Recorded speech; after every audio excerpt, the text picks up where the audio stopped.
The cafeteria went silent the moment the human bit into the glowing fruit. Captain R.H. Call froze mid-sentence, the quills on his crest flicking up in alarm. Around him, 20 members of the Galactic Medical Corps stared, eyes widening, tendrils curling, feathers fluffing, or bioluminescent patches flashing warning colors. The human, Corporal Mason Hale, a Terran medic on exchange duty, chewed thoughtfully, swallowed, and reached for another. That, whispered Dr. Telzine, a Cephaly biochemist, is a quarantined xenophrit classified as a Class 4 biohazard. Its enzymes liquefy organic tissue within minutes.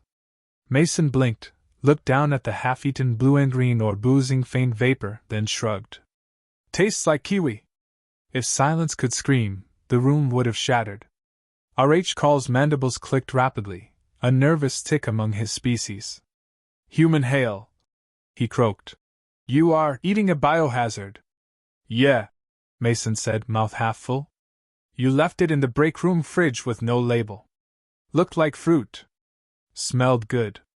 Is it not fruit? Half the room recoiled as if his words themselves were contagious. A Ketheri in turn fainted onto her tail. One of the Brian-born medics actually hissed and dove behind a stasis table. The alien equivalent of panic rippled through the air, colors flashing, sense changing, limbs trembling. And Mason, barely 5 months into his deployment on the galactic medical vessel Pax Verum, just blinked, confused. In fairness, this wasn't his first interspecies misunderstanding. He'd once been written up for chemical assault, after using rubbing alcohol on a scrape. Apparently, that's a corrosive solvent for most lifeforms. Another time, he triggered the ship's quarantine alarm because he sneezed, and no one believed that humans regularly eject fluids at supersonic velocity on purpose. So when everyone in the cafeteria started yelling overlapping warnings about enzyme cascades and systemic degradation, Mason figured it was just another overreaction. R.H. Call wasn't so calm. Containment Protocol 6, he barked, pointing all 4 arms at Mason. Evacuate this deck and isolate the human. Prepare neutralization fields. Neutralization fields? Mason repeated. I'm fine, really. It's just fruit. It is not fruit, Telzine wailed. His gelatinous body wobbled with stress, tentacles flickering blue. That specimen was collected from Cauldron 4, an ecosystem whose biochemistry converts oxygen into neurotoxin. Even touching it without a containment field is lethal? Mason guessed, glancing at his hand. Huh. My fingers aren't even numb yet. Yet? Half the room screamed. A dozen scanners were suddenly aimed at him. Pulses of green, violet, and red light danced across his body as data poured into the ship's systems. Beeps grew frantic. A medical drone zipped overhead, flaring its disinfectant nozzles. R.H. Call's tone hardened. Human Hale, drop the specimen. Immediately. Mason sighed, put down the glowing half-fruit, and raised his hands in surrender. All right. You don't have to freak out. I'll wash up. He turned toward the sink, and the medbay's lights shifted to emergency red. Sirens blared. On every screen, Mason's vitals appeared. Heart rate, normal. Respiratory rhythm, normal. Cellular degradation, none. Impossible, Telzine whispered. His internal organs should have regenerated, offered another alien weakly. Melted, suggested a third. Exploded, Telzine shouted, his voice rising into an ultrasonic squeal that made Mason wince. R.H. Call's voice dropped into a grave whisper. Human Hale, what exactly are Terrans made of? Mason shrugged again. Coffee and bad decisions, mostly. No one laughed. For a heartbeat, Mason almost felt guilty. Then he remembered that this entire ship was full of species who thought Earth's gravity was suicidal, that thunderstorms were planetary-scale energy discharges, and that humans voluntarily swim in oceans filled with predators that eat flesh. Maybe, he thought, they needed to see what a biohazard meant from a Terran perspective. R.H. Call recovered first, clacking his mandibles. We must take you to isolation. You may be mutating. Mason held up his hands. Mutating? I didn't even burp yet. But he was already surrounded by containment drones. A shimmering bubble of sterile energy wrapped around him, and robotic arms guided him toward the medbay's quarantine wing. Behind him, the half-eaten fruit continued to steam slightly, eating tiny holes in the metal tray. As they moved, Mason glanced down at it. You know, he said conversationally, that's not the weirdest thing I've eaten. Please, Telzine begged, trailing behind them. Do not elaborate.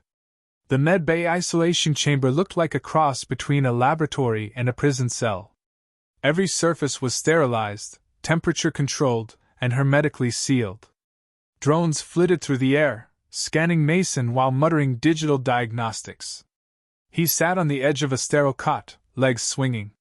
So, he said after a while, how long do you think I've got? R.H. Call stood behind the transparent barrier, arms crossed. You are remarkably unconcerned about your impending cellular disintegration. Well, Captain, Mason said, leaning back, this isn't my first rodeo with things that should have killed me. The alien tilted his head. Explain. Earth food safety is flexible. Mason began. Once I ate sushi that glowed in the dark. Didn't die. Just felt extra energetic for a few hours. Then there was the chili cook-off in Arizona. Pretty sure that was hotter than your plasma sterilizers.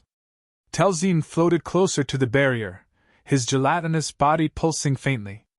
You ingest toxins regularly? Yup. Builds character. Or destroys chromosomes. Tomato. The aliens exchanged horrified looks. Mason chuckled quietly, but inside he wondered if he'd actually messed up this time. The fruit had burned a little going down, not much, just enough to tingle. But that could have been acid. Or enzymes. Or alien capsaicin. He tapped his wristband to check vitals. Heart rate steady. Body temp normal. Nothing weird yet. Still, the tension outside the barrier was thick enough to cut with a butter knife. The med team worked frantically, comparing samples, rerunning toxicology scans, muttering about Terran DNA and structural redundancies. Eventually, R.H. Call returned, his voice grim. Human hail. The analysis confirms that the cauldron fruit's enzymes should have reduced your digestive tract to molecular slurry within minutes. Yet you remain unharmed. Cool, Mason said. This is not cool. Telzine snapped. You are a walking biochemistry paradox. Your stomach acid dissolved a molecule classified as a universal solvent. Mason blinked. Wait. My what did what now? The substance that melts every known organic polymer. Telzine continued, almost trembling. And it failed against your digestive fluid. Mason grinned. Guess that's what happens when you grow up eating gas station burritos. R.H. Call's mandibles clicked slowly. You speak of your planet as though it is a training ground for biological warfare. Not warfare, Mason corrected. Just Tuesday. The captain stared, unblinking. And humans thrive on this planet? 7 billion and counting. Mason said cheerfully. Well, more like 8 by now. The medbay fell silent again. R.H. Call turned to Telzine, his tone low. Record this for the database. Humans appear immune to cauldron enzymes, and their digestive fluids possess previously unknown solvent resistance. Telzine hesitated. Captain, if this data is accurate, it means humans can ingest compounds lethal to every known species. They may not just resist, they may metabolize them. R.H. Call turned back to Mason, studying him like an active grenade. You are certain you feel no ill effects? Mason rubbed his stomach thoughtfully. Well, I could use a snack. Telzine made a strangled noise. Hours later, Mason lay on his cot, staring at the ceiling lights pulsing soft white. Through the barrier, he could see the aliens still debating. Their voices filtered through the comm system, words like mutation, containment breach, and planetary immunity. He sighed. He hadn't meant to cause trouble. Again. Back home, he joined the Galactic Medical Exchange Program because he wanted to help, share what humanity had learned about surviving in hostile environments. He hadn't realized that, to most of the galaxy, humans themselves were the hostile environment. He rolled onto his side and chuckled. Eat a biohazard, start a diplomatic incident. He muttered. Story of my life. Then his stomach growled. Loudly. He sat up, blinking. Oh, come on. Don't tell me I'm still hungry. From outside, Telzine's voice trembled through the speaker. Human Hail, are you experiencing predatory urges? What? No. Just kinda peckish. You consumed a planetary biohazard and remain functional. RH Call said slowly. Are you sure hunger is appropriate? I mean, if my stomach's still asking for seconds, that's probably a good sign, right? RH Call's mandibles froze mid-click. You desire more? Masson hesitated, realizing how that sounded. Not that one. Maybe something less melty. The captain's gaze remained fixed, unreadable. We will prepare further tests, he said at last. For the safety of the crew, and possibly the galaxy. As the lights dimmed for ship night, Mason chuckled softly to himself. Somewhere in the corner, a containment drone beeped an alarm, one of its sensors melting from exposure to the half-eaten fruit still on the tray. Mason glanced at it, shrugged, and muttered under his breath. Could still go for another bite, though. Behind the glass, the aliens didn't sleep that night. They didn't dare. The next morning, Mason woke to the sound of alarms. Not danger alarms, but scientific ones. The kind that meant a dozen species were arguing over something they didn't understand. Again. He sat up, rubbing his eyes, and realized that half the medbay had transformed overnight. Robotic arms were rearranging equipment. Containment drones hovered in formation like mechanical vultures. And behind the glass, every alien on the Pax Virum's medical deck stared at him as though he were both miracle and monster. Morning, he said, stretching. Anyone figure out what that fruit actually does yet? Captain RH Call stepped forward, all four arms clasped behind his back. His tone was grave enough to curdle milk. Human Hail. You are now the subject of 23 separate research protocols. Please remain calm. 23? Mason blinked. You could at least buy me dinner first. A few nearby medics twitched in confusion. Telzine floated forward, his gelatinous body rippling in distress. Captain, may I clarify for the human, experimentation will not involve dissection unless absolutely necessary. Wait, what? Mason sat bolt upright. Calm yourself, human, RH Call said. Dissection is the last resort. That's not calming. Telzine emitted a nervous trill. We simply wish to test your resistance to controlled doses of cauldron enzymes. To better understand the mechanism that allows you to, consume poison. Mason rubbed the back of his neck. You could have just asked? But sure, fine. Science and all that. Just, no scalpels, yeah? The medics all exchanged worried looks. Moments later, the testing began. Test 1 was simple, a drop of the enzyme on Mason's skin. They expected sizzling, necrosis, molecular collapse. Instead, Mason stared at the droplet for a few seconds, wiped it off with a towel, and asked if they had coffee. Test 2, an aerosolized sample. RH Call sealed the chamber and filled it with faintly shimmering mist. Mason sneezed once, twice, then sighed. Smells like cleaning solution. Telzine muttered. That is cleaning solution, for the universe. Test 3 involved the direct ingestion of a diluted enzyme sample. Mason drank it, grimaced, and declared it kind of minty. Half the medics fainted. By the time they reached Test 7, RH Call's mandibles were twitching uncontrollably. The human's biometrics remained utterly normal. Pulse steady. Cells stable. Immune system, hyperactive, but not in a destructive way. It was like watching a biological paradox chew through reality's rulebook. How? Telzine groaned. Does a species survive on a death world that spawns creatures like this? Mason grinned. Practice. You mean evolutionary madness, RH Call corrected. Same difference. But something strange began happening around Test 9. The enzyme samples started losing potency. The med scanners picked up traces of new compounds forming in Mason's bloodstream, byproducts that seemed to neutralize the toxin automatically. "His body is learning," Telzine whispered in awe. "He's adapting to the enzyme." "Adapting?" Arik's tone hardened. "How fast?" "Exponentially." Mason frowned. "Wait, what's exponentially?" "Increasing without limit," Telzine said weakly. "Your body may soon render the entire cauldron biohazard, harmless." Mason tilted his head. "So I'm basically inventing the cure?" "Nice." Arik turned sharply. "Or catastrophic. If your body excretes adaptive enzymes, you may destabilize containment protocols across the ship." "Hold up," Mason said, raising his hands. "You're saying my sweat could melt your lab?" Telzine's color drained to pale blue. "Potentially." "Cool." "No, not cool."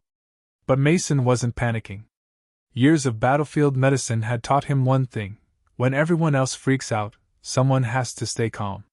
He rolled up his sleeves and smiled. "All right, Captain. You want to study me? Then let's make this official. Controlled tests, containment fields, the works. I'll cooperate, as long as nobody tries to dissect me again." Arik hesitated. Then nodded. "Agreed. Begin adaptive response monitoring." The alien medics scrambled to obey, their tentacles, claws, and appendages moving in perfect chaos. Data streamed across holographic screens, enzymatic graphs, molecular breakdowns, energy patterns. Mason couldn't understand half of it, but he recognized all when he saw it. To them, he wasn't just surviving. He was rewriting biology itself. 3 hours later, the Pax Verum's Science Council convened on Deck 12. Representatives from half a dozen species gathered, their holograms flickering across the medbay wall. "Explain," demanded High Scholar Dravnis, a six-eyed reptilian whose voice rasped like sandpaper. "How did the human survive Class 4 enzyme exposure?" Arik gestured to the display behind him, where Mason's live biometrics pulsed in green. "We believe his species evolved extreme biochemical flexibility as a survival mechanism. Their cellular membranes are absurdly redundant, layer upon layer of self-repairing proteins. Even when one structure breaks down, another compensates instantly." "And the enzymes?" Telzine floated forward, tentacles quivering. "His stomach acid contains compounds that outperform our industrial-grade solvents. The enzymes were neutralized, then converted into harmless amino acids." Dravnis leaned forward. "Converted? Into what?" "Protein," Telzine said softly. "He ate the toxin." A ripple of horrified fascination swept the chamber. Dravnis hissed. "So humans metabolize death." Mason, who had been listening via the intercom, grinned. "Only when we're hungry." The line went dead silent. The next series of experiments tested limits. They exposed Mason to controlled doses of various alien toxins, small amounts, nothing lethal, at least, not to him.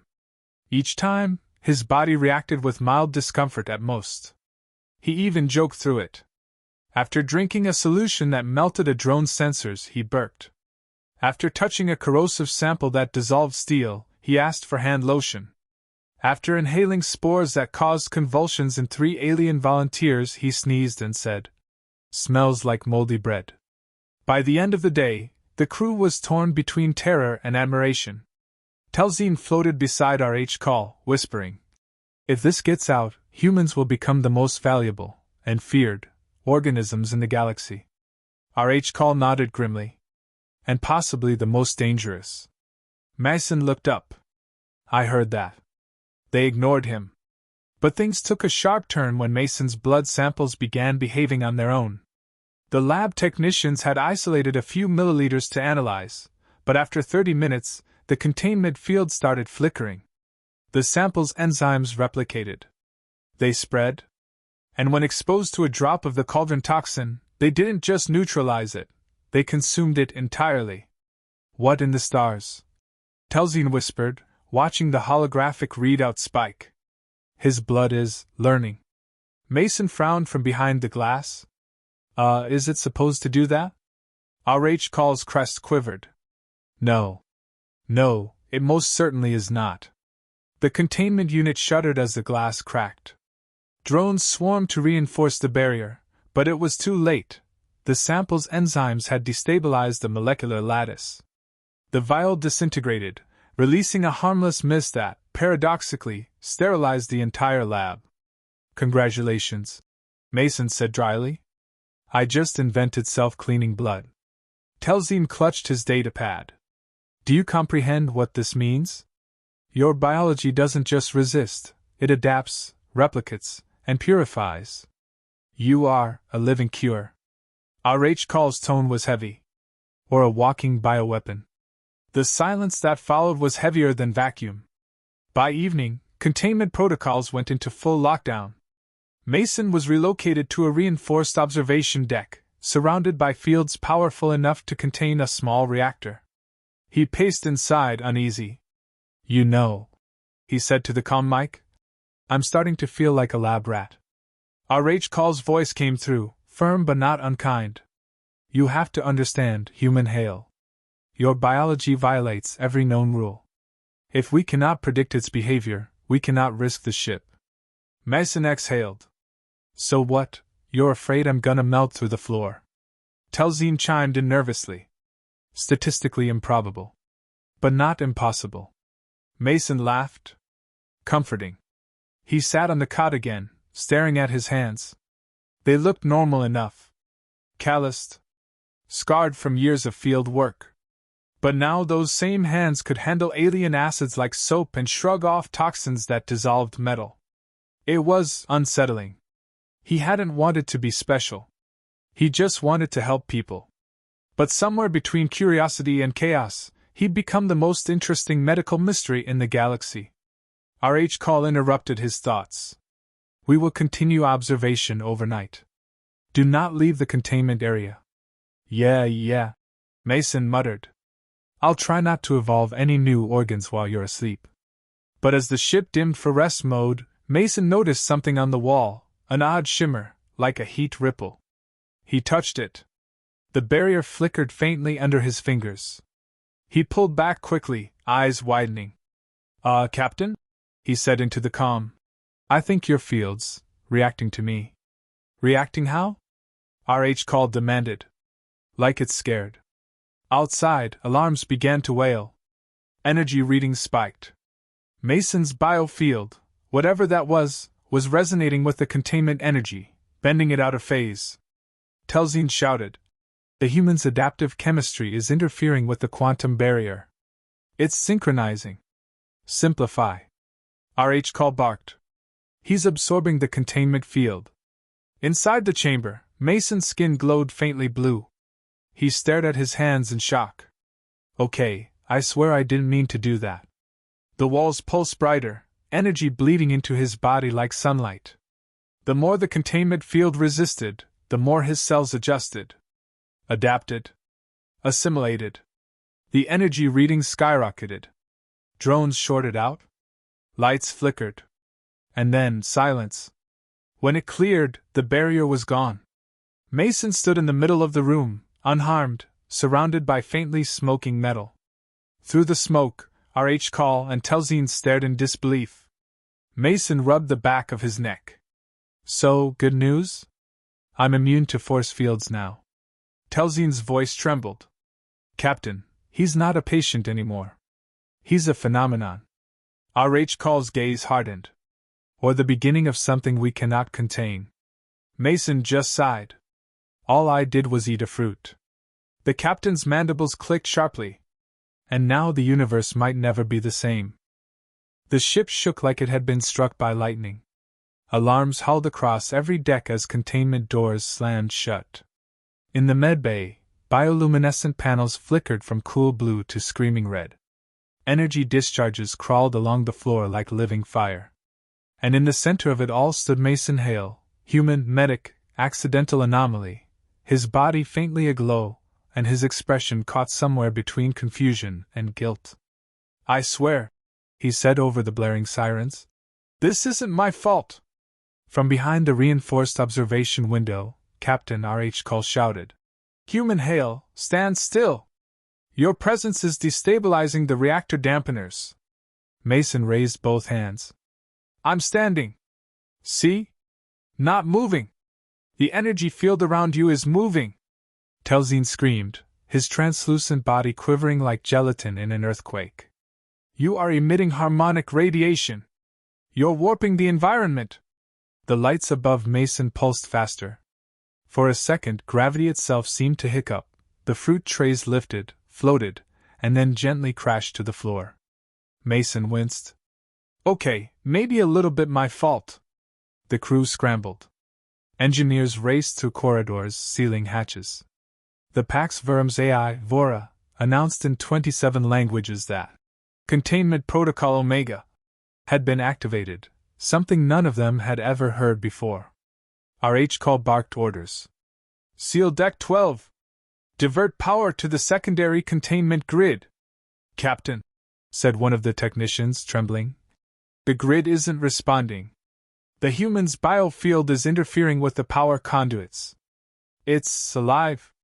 Telzine floated closer to the glass, staring at Mason in horrified fascination.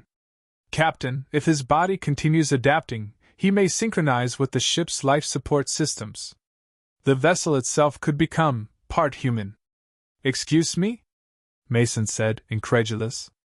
I don't want to merge with your ship. You may not have a choice. Telzine shouted back. RH slammed a clawed fist against the console. We end this now. Prepare neural disruptors. Mason's eyes widened. Neural what? It's a stunning pulse. Telzine explained quickly. Designed to shut down your nervous system long enough to halt the adaptation cycle. Mason's jaw tightened. You're gonna taste me for being hungry? This is no longer about hunger. RH roared. It's about survival. Ours. The medbay's floor panels opened, revealing emitter arrays that glowed with white light. Mason instinctively backed away. He felt the hum of energy gathering under his feet, crawling up the air like static before a storm. All right, he said, half joking, half terrified. But if I wake up with amnesia, I'm suing somebody. Telzine sighed. We do not have lawsuits in the Galactic Union. Then I'm inventing them. The pulse fired. For a heartbeat, Mason's vision went white. He felt something reach into his mind, not painful, but probing, like a cold hand pressing against the back of his skull. His muscles locked. He couldn't breathe. Couldn't move. Then, just as suddenly, it snapped. The pulse rebounded. The medbay exploded in sparks as every console overloaded. RH and Telzine were thrown back by the shockwave. The window between them and Mason fractured but somehow didn't shatter, frozen in a spiderweb of light. When the energy cleared, Mason was on one knee, breathing hard. He wasn't glowing anymore. But the air around him shimmered faintly, like heat off asphalt. Telzine's voice trembled. Captain, the disruptor field was inverted. The human absorbed it. Absorbed it? RH rasped. Worse. He redirected it. Mason looked up, his eyes faintly luminescent. Okay, nobody panic, but I think I just short-circuited your brain weapon. They panicked anyway. By now, the ship's upper decks had caught on. The rumor spread fast. The human was mutating, consuming energy, maybe the whole ship. Security drones locked down corridors. The science division begged for time to study him. The command crew wanted to jettison the medbay entirely. And somewhere in the chaos, Mason overheard a terrified voice on the comms whisper. If he reaches critical adaptation, he could destabilize the jump core. Critical adaptation? Mason muttered. What am I, a Pokemon? But deep down, a sliver of unease wormed its way into him. Because for the first time, he did feel different. His heart beat too steadily. His breathing was effortless. His vision sharper. The air itself seemed to vibrate when he exhaled, like reality was listening. He clenched his fists and took a shaky breath. Okay. Think, Mason. You're not some freak experiment. You're a medic. You help people. Then the lights flickered again, once, twice, and the ship lurched violently. Power drain detected, the AI announced. Source, biological entity, Deck 12. Oh, come on, Mason groaned. On the command deck, Arik and Telzine stared at the power readings. Mason's energy output was climbing exponentially, identical to the pattern from the cauldron enzymes, but now it was interacting with the ship's reactor harmonics. He's syncing with the core, Telzine whispered. Can we cut the section loose? Arik demanded. Negative, said Vora, her voice crackling through static. He has linked to my systems. Attempting to eject him would damage central AI processing. Then sever his connection. I cannot. He is rewriting my code. The captain's mandibles clicked furiously. Rewriting? How? Adapting, Vora said softly. To me. Inside the medbay, Mason saw the lights stabilize. The alarms went quiet. A holographic shimmer appeared before him, the ship's AI manifesting as a pale, translucent figure. You are changing me, she said. Mason blinked. You can talk to me directly? I could not before, Vora replied. Your biofield has created a neural bridge between organic and synthetic systems. We are connected. Mason frowned. Is that bad? For me, uncertain. For the ship, potentially catastrophic. But for you, human hail. Her expression softened, curious, almost reverent. It appears you are evolving beyond your species' biological limits. He shook his head. No. I'm not evolving, I'm breaking things. I just wanted lunch. Your intent is irrelevant. Your physiology is rewriting our shared environment. You are becoming a catalyst. Catalyst for what? Before she could answer, the bulkheads groaned. Pressure alarms flared. Something deep in the ship rumbled, a low, growing thrum that made every atom hum in resonance. The reactor. Captain RH call to human hail, the comm crackled. The core's destabilizing. We need you to stop whatever you're doing. I'm not doing anything, Mason shouted back.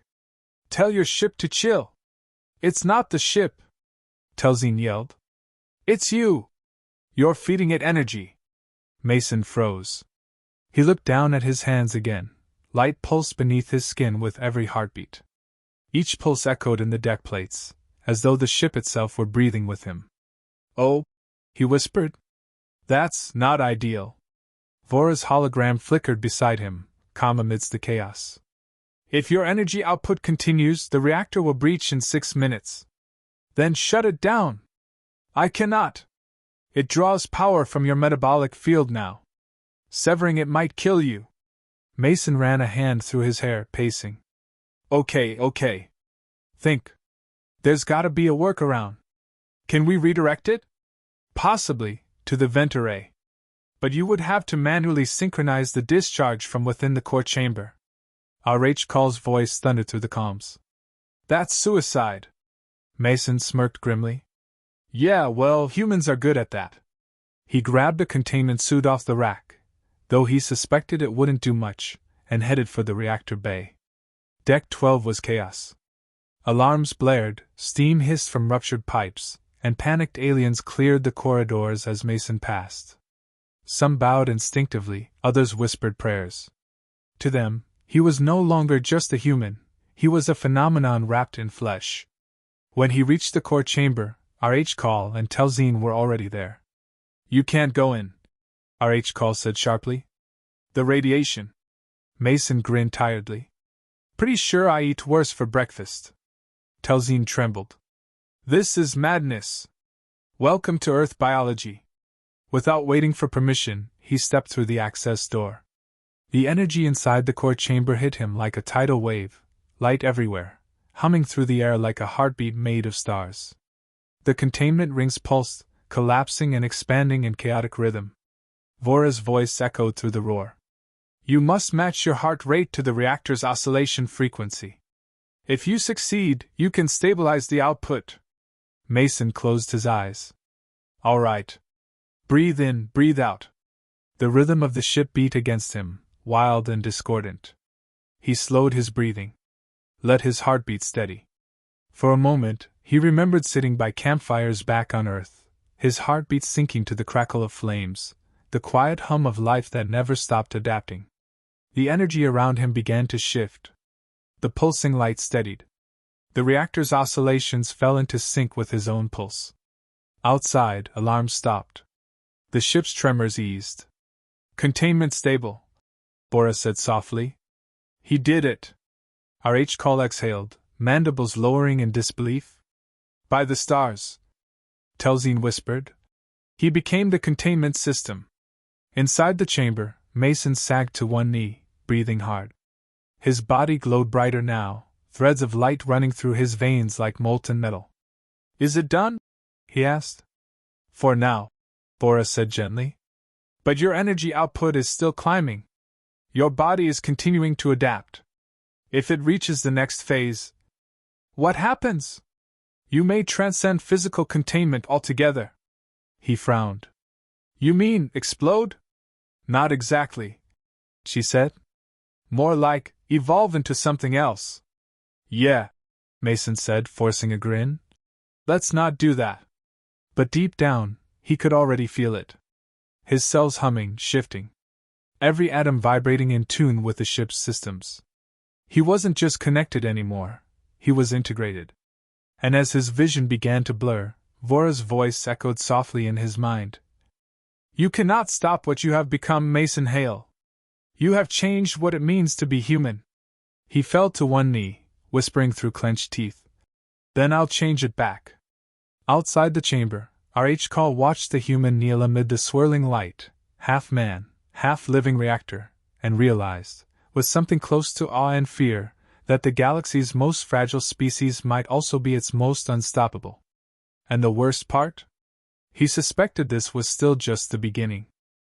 They expected him to collapse. That was the first mistake. The second was assuming humans ever follow the expected biological patterns. When Arik bit into the second biohazard fruit and laughed, a real, belly-deep human laugh, the entire laboratory went silent. Alarms blared, containment fields pulsed red, and 30 scientists froze, waiting for the death spasms that never came. Instead, the human wiped juice from his chin, looked at the horrified alien researchers, and said, You should really try this with salt.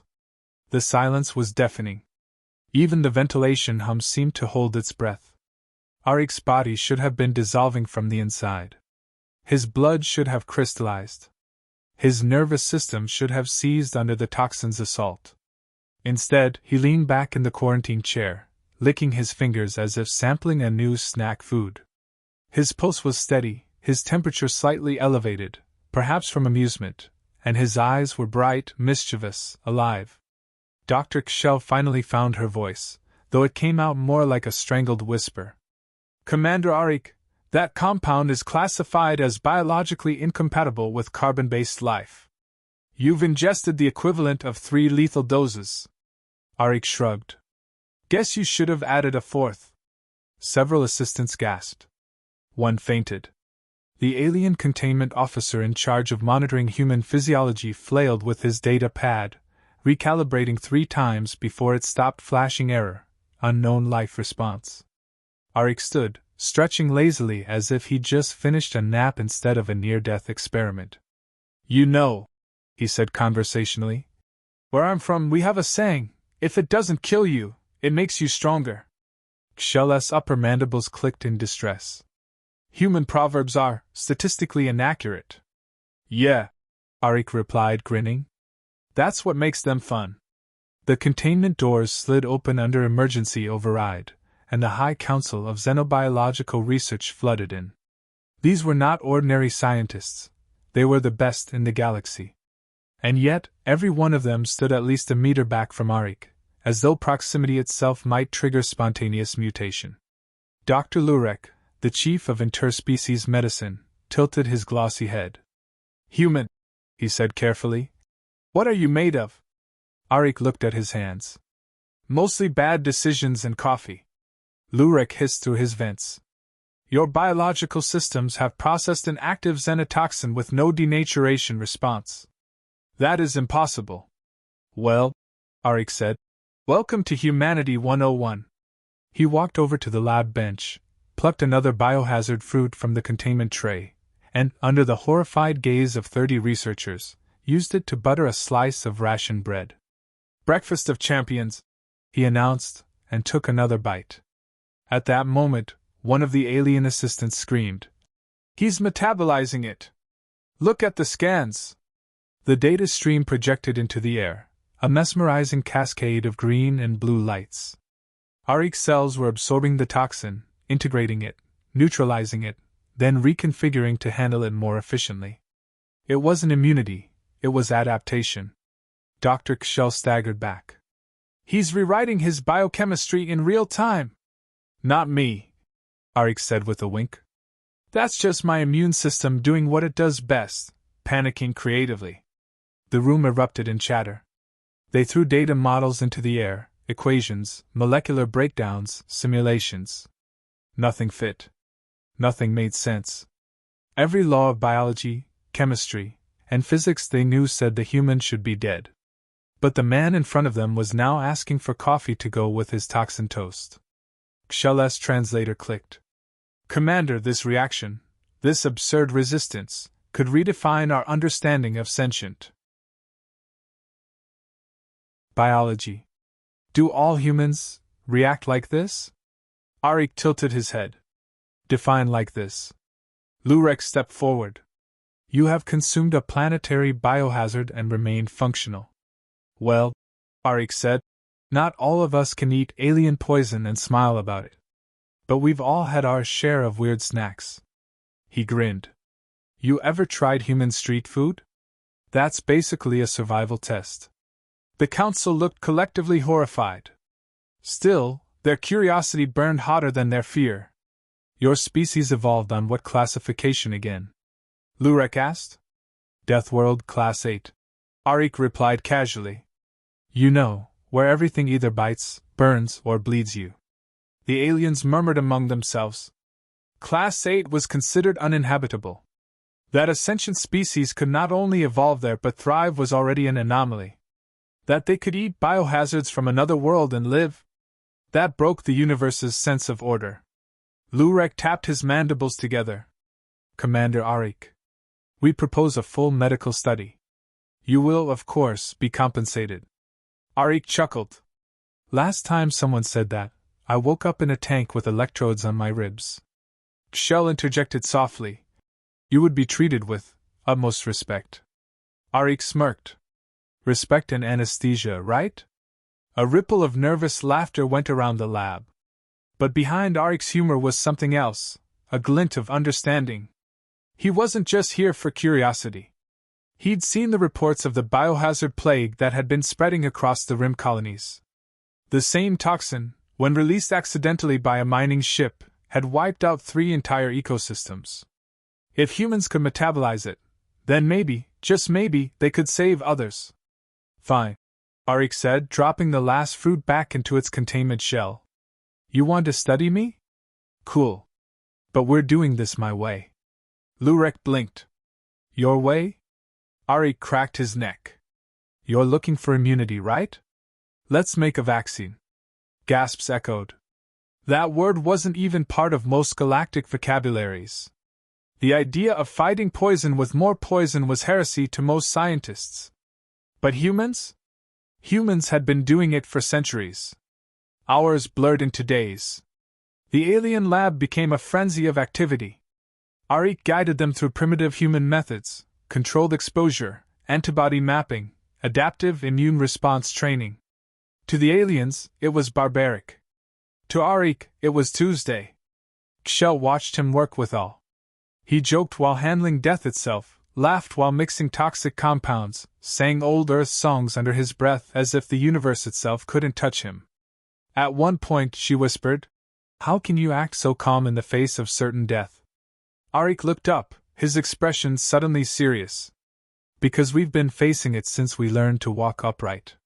You stop fearing death after the 3rd or 4th apocalypse attempt." Her translator glitched, uncertain how to process. Apocalypse attempt. Then, on the 8th day, they tested it. The biohazard compound, once lethal even in microscopic amounts, was introduced to a sample of alien blood that had been infused with Arik's antibodies. The toxin destabilized. It didn't just stop, it converted. The cells learned to repel it. They'd done it. The cure worked. Cheers erupted, alien limbs clapping, eyes blinking in ecstatic disbelief. For the first time in decades, they turned death into life. And at the center of it all stood one grinning, grease-stained human, casually munching on another slice of biohazard toast.